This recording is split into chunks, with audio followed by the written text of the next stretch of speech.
Assalamualaikum warahmatullahi wabarakatuh. Hai guys, apa kabar? Semuanya baik-baik saja ya. Hari ini kita belajar bioproses di dalam sel. Yang pertama ada transport melalui membran, yang kedua ada sintesis protein, yang ketiga ada reproduksi sel. Transport melalui membran ini ada transport pasif dan transport aktif. Transport pasif kita mulai dengan difusi dulu ya. Difusi sederhana, yaitu berpindahnya molekul zat dari konsentrasi tinggi ke konsentrasi rendah, dari yang pekat menuju yang cair. Contohnya adalah setetes tinta yang kita jatuhkan ke dalam segelas air, seperti pada gambar ilustrasi berikut. Nah, pada saat kita meneteskan tinta, pasti akan kita lihat tinta yang pekat warnanya. Nah, tinta yang pekat warnanya berarti itu merupakan konsentrasi tinggi. Nah, nanti tinta itu akan menyebar, molekul-molekulnya akan bersebaran menuju ke tepi-tepian air yang tidak ada molekul tintanya. Nah, tepian air yang tidak memiliki molekul tinta itu disebut dengan konsentrasi rendah. Sehingga nanti mencapai titik seimbang, semua rata ada molekul tinta yang tersebar di seluruh permukaan air. Itu disebut difusi sederhana. Nah, difusi sederhana ini tidak memerlukan energi sama sekali. Nah, seperti contoh berikut ya. Berikut akan dijelaskan bagaimana sih terjadinya difusi di dalam sel pada manusia. Contohnya di sini, yaitu pada penyerapan oksigen oleh sel. Oksigen yang masuk ke dalam tubuh kita itu masuk ke dalam sel kita secara difusi sederhana. Karena di luar sel tinggi konsentrasinya, sementara di dalam sel tidak ada konsentrasi oksigen, maka oksigen dengan mudah begitu saja masuk ke dalam sel dengan cara difusi melewati membran sel. Oksigen akan terus masuk ke dalam sel secara difusi sampai terbentuk keadaan equilibrium, yaitu seimbang antara di luar sel dan di dalam sel.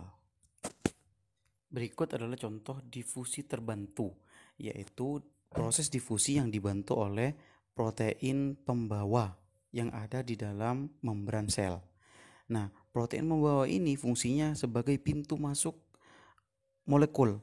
Jika molekul itu cocok dengan protein yang ada, maka protein tersebut akan berubah bentuknya sehingga mendorong molekul yang ada tersebut untuk masuk ke dalam sel. Seperti itu seterusnya. Difusi terbantu ini juga termasuk ke dalam transport pasif, yaitu transport membran sel yang tidak memerlukan energi sama sekali karena molekul pindah dari konsentrasi tinggi ke konsentrasi rendah secara mengalir.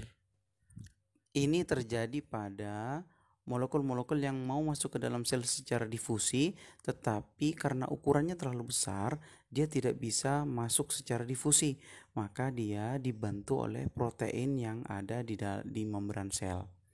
Nah, protein ini bersifat spesifik, hanya molekul tertentu yang bisa masuk ke dalamnya. Osmosis. Osmosis juga salah satu dari transport pasif, yaitu transport membran sel yang tidak memerlukan energi. Osmosis sendiri artinya adalah perpindahan air dari konsentrasi tinggi, yaitu dari yang banyak airnya menuju yang sedikit airnya, melewati membran semi permeabel. Seperti diilustrasikan di gambar bahwa di sebelah kanan itu adalah air saja, sementara di sebelah kiri adalah larutan air dicampur dengan molekul lain. Nah, ini menunjukkan bahwa yang kanan konsentrasi airnya lebih tinggi daripada yang kiri, sehingga menyebabkan air mengalir dari kanan ke sebelah kiri melewati membran semi permeabel. Osmosis pada sel terjadi pada 3 keadaan lingkungan. Yang pertama, lingkungan hipotonik, yaitu lingkungan yang memiliki lebih banyak air daripada di dalam sel. Maka air di luar akan masuk ke dalam sel menyebabkan sel hewan itu bisa pecah atau disebut dengan lisis.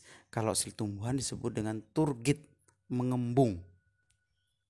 Keadaan yang kedua disebut dengan keadaan lingkungan isotonik, yaitu lingkungan di luar dan di dalam sel konsentrasi airnya sama, sehingga pertukaran air dari luar ke dalam berlangsung secara normal.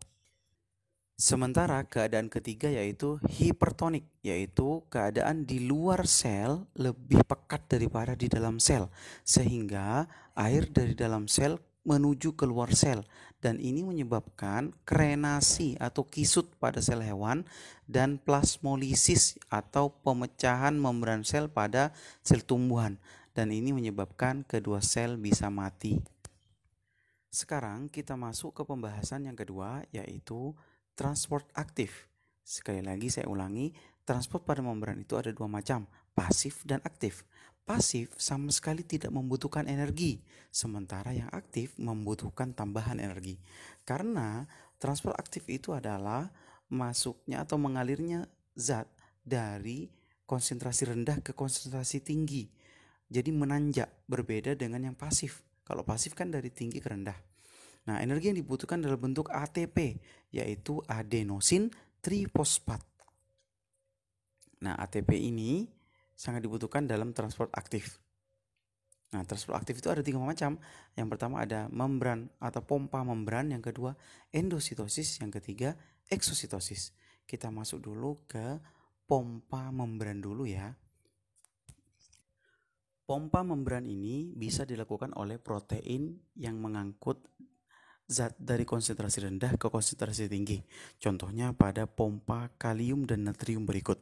Di luar sel, natrium sangat tinggi, sementara di dalam sel, natrium rendah dan kebalikannya kalium yang tinggi.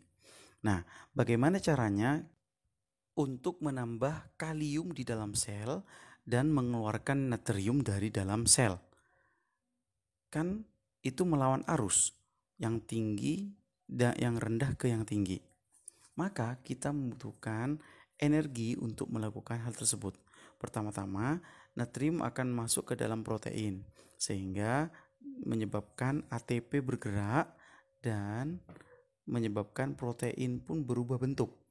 Nah, sehingga protein menghadap keluar sel, maka natrium akan keluar dari sel.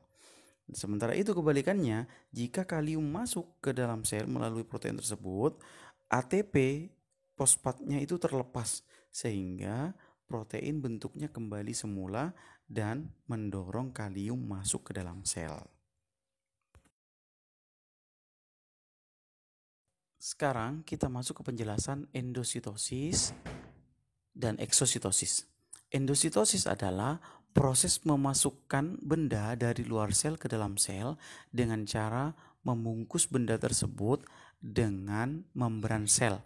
Jadi sel akan menjulurkan membran sel sehingga melingkupi benda tersebut dan akhirnya benda tersebut akan dibungkus dan dibawa masuk ke dalam sel. Nah, ini ada 3 macam, ada namanya fagositosis, pinositosis, dan endositosis dengan reseptor. Fagositosis adalah proses memakan, sel memakan benda lain, yaitu benda yang ukurannya besar dan padat. Sementara kalau pinositosis yaitu proses minum ya, atau ngambil cairan, tidak bentuk padatan. Sementara endositosis berreseptor yaitu di membran sel sudah terdapat reseptor-reseptor khusus sehingga jika suatu benda atau molekul atau zat nempel pada reseptor tersebut, maka otomatis bagian membran sel tersebut akan membentuk lingkaran atau akan membentuk atau membungkus secara otomatis. Nah, hal ini disebut dengan endositosis berreseptor. Sama, fungsinya adalah membawa zat dari luar sel ke dalam sel. Sementara kalau eksositosis kebalikannya, yaitu gelembung di dalam sel membawa zat sisa ke luar sel. Nah, nanti gelembung tersebut akan menyatu dengan membran sel. Berikutnya, bioproses yang kedua yaitu sintesis protein. Bagaimana proses terbentuknya protein dari DNA yang berada di dalam inti sel. Sel memiliki DNA yang berada di inti sel, ini pada sel eukariotik ya. Nah, di dalam inti sel itu ada kromosom. Nah, kromosom itu sebenarnya adalah penebalan dari rantai-rantai DNA. Nah, ini adalah rantai-rantai DNA yang dipilin. Nah, ini bentuk gen ya. Gen itu DNA. Ini bentuk gen. Nah, gen inilah yang akan menjadi kode untuk membuat protein.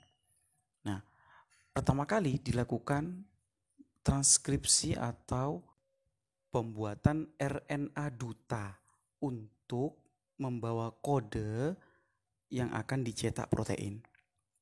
Nah, di ini dibutuhkan RNA polimerase, yaitu enzim yang bisa mencetak RNA pada rantai DNA.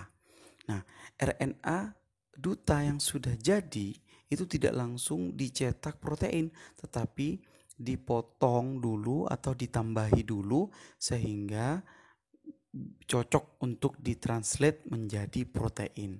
Nah, RNA duta yang sudah siap akan dibawa keluar dari inti sel menuju sitoplasma. Nah, di sitoplasma ini sudah ada ribosom pencetak protein. Nah, ribosom itu ada sisi besar dan sisi kecil.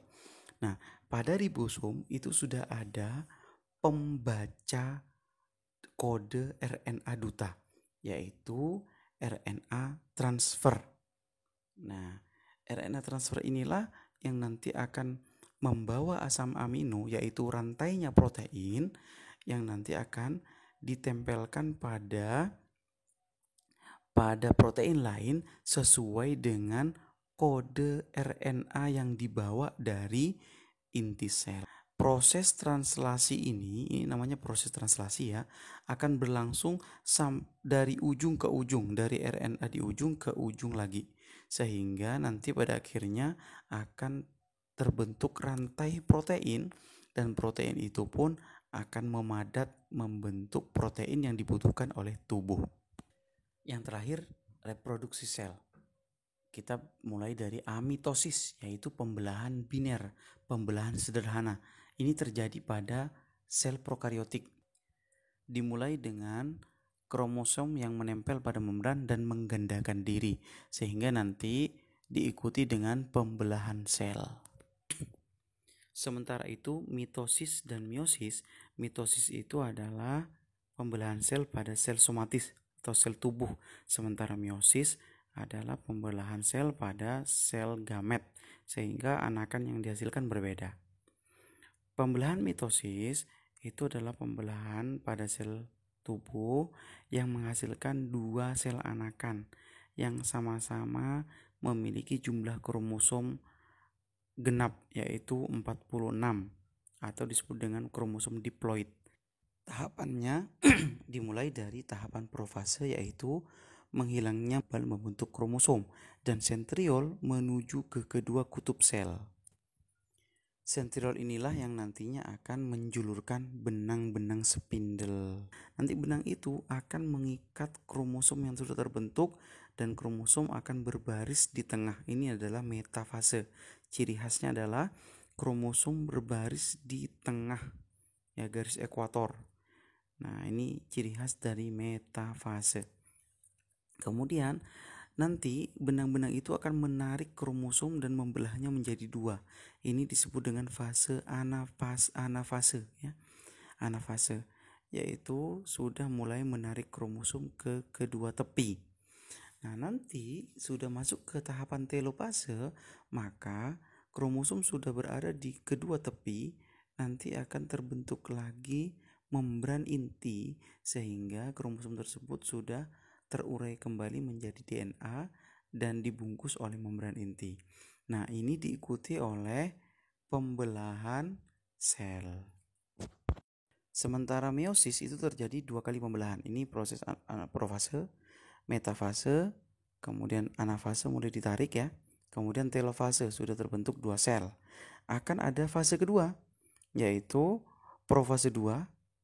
Ya, ini metafase 2, anafase 2, telofase 2, sehingga terjadi 4 sel anakan yang haploid, kromosomnya separuh.